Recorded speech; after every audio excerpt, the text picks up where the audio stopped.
Bonjour à toutes et à tous et bienvenue dans ce tutoriel qui vous expliquera le fonctionnement du tableur frais réels SNGAF. Alors faisons un point sur ce qu'il vous faut. Vous avez besoin d'un logiciel type Excel ou OpenOffice ou un autre tableur. Attention cependant à Numbers sur Mac qui ne fonctionne pas correctement avec le tableur SNGAF.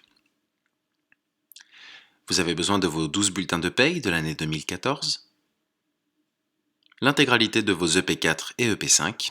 Alors pour les télécharger, vous pouvez vous rendre sous IPN, IRH, Ma rémunération et feuille d'activité PN. L'attestation fournie par l'entreprise de décompte des nuitées, elle est disponible avec les EP4 du mois de février 2015, toujours sous IPN. Le relevé de prestations perçues pour maladie, maternité, paternité, etc., qui vous a été adressé par la Sécurité sociale. Vos factures de coiffeur, maquillage, internet, etc., si vous souhaitez les déclarer en frais réels. On vous recommande cependant de vous rapprocher de votre centre d'impôt afin de savoir si votre inspecteur accepte de prendre en charge ces frais ou non. Votre carte grise si vous utilisez un véhicule personnel pour vos déplacements professionnels ou vos justificatifs de transport en commun, le cas échéant. L'attestation de cotisation syndicale fournie par votre syndicat préféré, le SNGAF bien sûr. Et votre déclaration de revenus adressée par votre centre d'impôt. Alors c'est parti, si vous avez tous ces documents en votre possession et que vous avez un logiciel tableur installé sur votre PC ou votre Mac, on passe à la première partie, les montants à déclarer.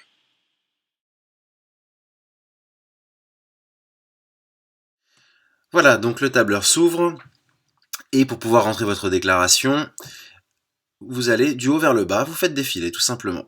Donc première partie, ce qui est à déclarer, voilà les indemnités repas. Vous vous munissez de vos bulletins de paye. Et vous allez faire mois par mois, de janvier à décembre. Vous allez notifier toutes les lignes 241 et 340 et le montant qui est associé.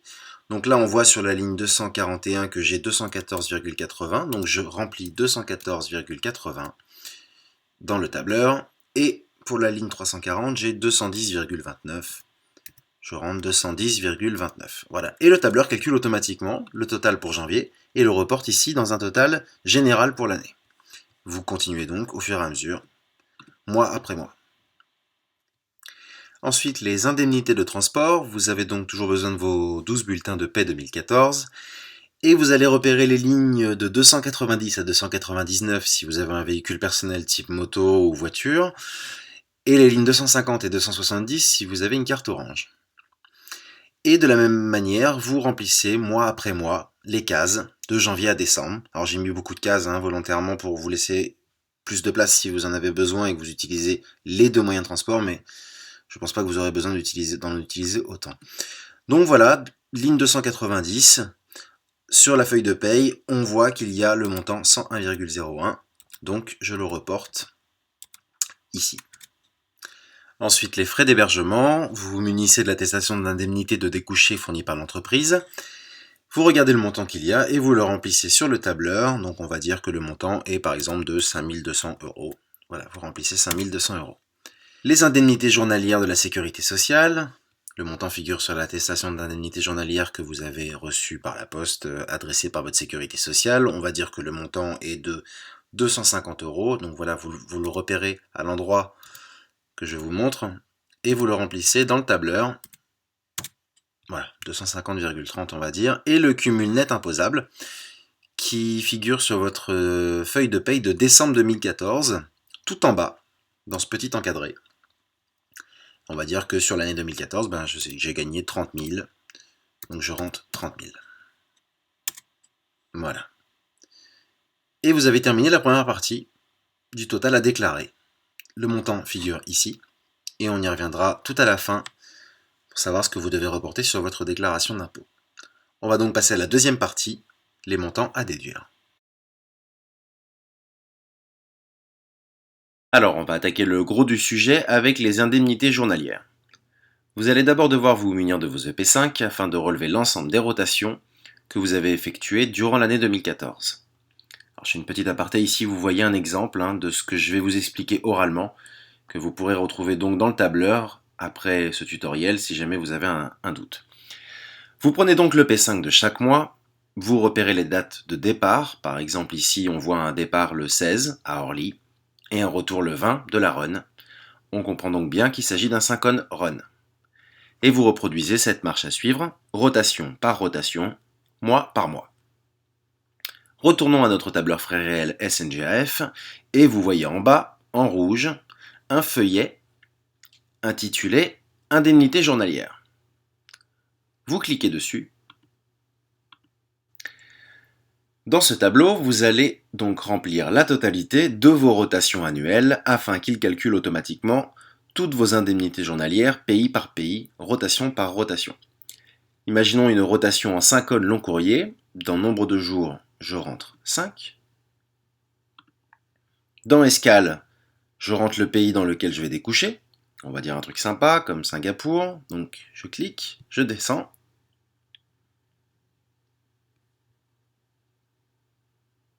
Voilà. Et le tableur indique donc 5 indemnités Singapour. Le montant apparaît ici. Mais s'il s'agit d'une escale COI, comme Guadeloupe, Martinique, Guyane, Réunion ou Saint-Martin, alors après avoir sélectionné le pays, on va donc dire Guadeloupe, je clique dans Escale COI et je sélectionne oui. Le tableur calcule donc qu'il s'agit d'une escale zone euro et applique donc la règle suivante, une indemnité du pays dans lequel on découche pour chaque nuitée et pour la dernière nuitée, une demi-indemnité de cette escale de découcher. Attention cependant, ne jamais laisser oui dans cette case s'il ne s'agit pas d'une escale COI où le calcul serait biaisé.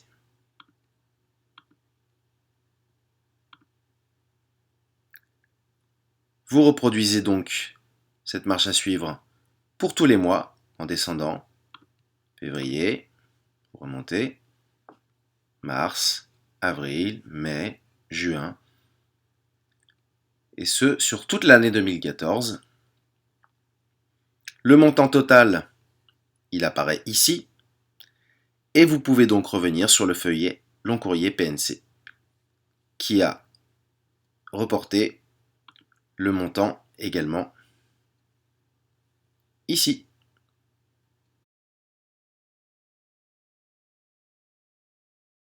Vous avez le droit de déduire de vos impôts vos cotisations syndicales. Pour ce faire, vous avez besoin de votre reçu syndical adressé par votre syndicat et vous remplacez la valeur en jaune par le montant.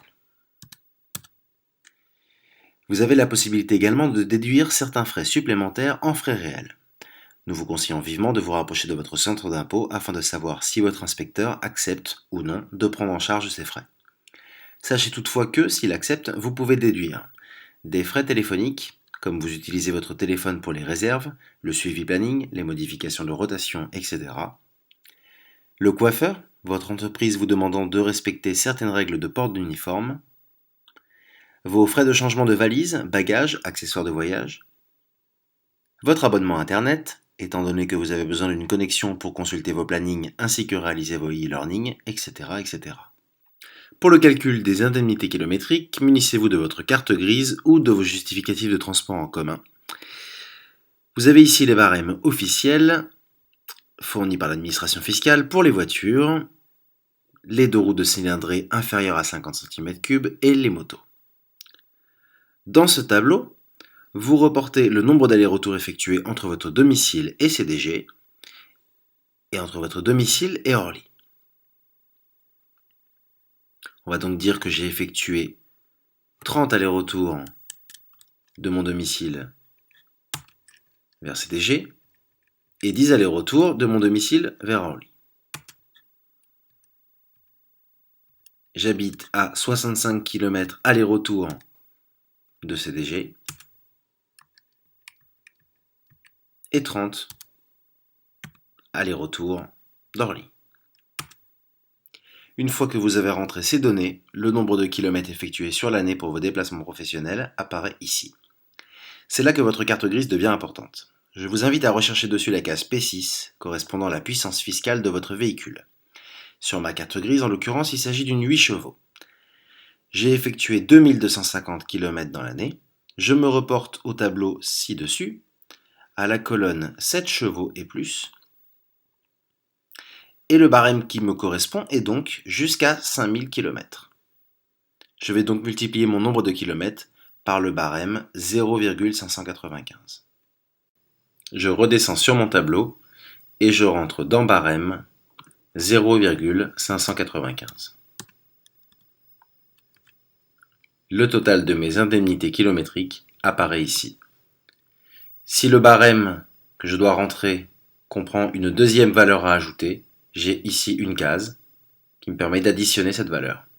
Par exemple, si j'étais dans la colonne de 5001 à 20 000 km, j'aurais dû multiplier D fois 0,337 et additionner 1288. Voilà, vous avez terminé la deuxième partie des montants à déduire. Vous reporterez donc en case 1AK le montant qui figure ici. Il vous reste cependant une dernière étape. Vous devez reporter dans cette case le montant qui figure sur votre dernier bulletin de paye de l'année 2014 sous le libellé Cumul retraite supplémentaire. Je remplis donc 953,33. Et vous avez terminé le calcul de vos frais réels. Vous avez ici une synthèse reprenant les montants à reporter dans votre déclaration d'impôt, en case 1AJ, en case 1AK et en case QS. Il ne nous reste plus qu'à vous souhaiter une bonne déclaration. Votre équipe SNGAF reste à votre disposition pour toute question supplémentaire. N'hésitez pas à nous contacter ou venir nous voir au bureau directement. À très bientôt au SNGAF.